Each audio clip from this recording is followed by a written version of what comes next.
कोणत्याही उपासाला खाऊ शकतो, नाही तर एनी टाईमही खाऊ शकतो आणि झटपट बनवून होतो आहे. शिंगाड्याचे पकोडेही बनवू शकतो, नाही तर फ्लॅट वडेही बनवू शकतो आहे.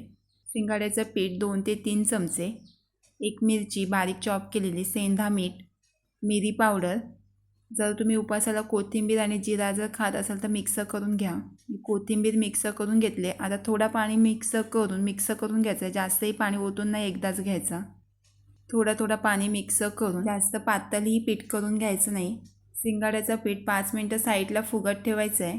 तिथपर्यंत उकडून घेतलेली बटाटे सोलून घ्यायची आहेत. बटाटे उकडताना मी चवीपुरता मीठही टाकलेलं होतं.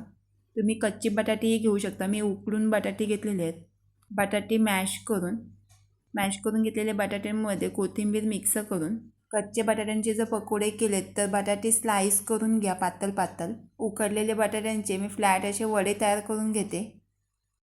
तुम्ही कोणत्याही पद्धतीमध्ये करू शकता. तुम्ही डिझाईनही देऊ शकता. त्याप्रमाणे सर्व करून घ्यायचेत वडे. तव्यामध्ये तेल गरम करून बॅटर जर तुमचा जर जाड झाला असेल तर त्यामध्ये थोडा पाणी ओतून घ्या. शिंगाड्याच्या पिठामध्ये वडे डिप करून तळून घ्यायचे आहेत, नाहीतर शॅलो फ्राय करून घ्यायचे आहेत. मी शॅलो फ्राय करून घेणार आहे. तेल चांगला गरम झालेला पाहिजे. नंतर गॅसची फ्लेम मिडियमवर ठेवून तळून घ्यायचे आहेत.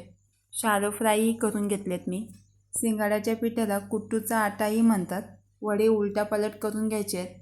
संकष्टी नाही तर एकादशीला नाही तर कोणत्याही उपासाला तुम्ही वडेही खाऊ शकता. याप्रमाणे सर्व वडे तयार करून घ्यायचे आहेत. पकोडे चटणीसोबतही छान लागतात. मिरची, शेंगदाणे, चवीनुसार मीठ, मिक्सरला लावून घ्यायची चटणी, दही आणि पिठी साखर मिक्स करून दह्यासोबत पकोडे. आय व्हिडिओवरल्या चॅनल सबस्क्राईब, लाईक आणि शेअर करायला विसरू नका आणि खायला आणि बनवायला विसरू नका.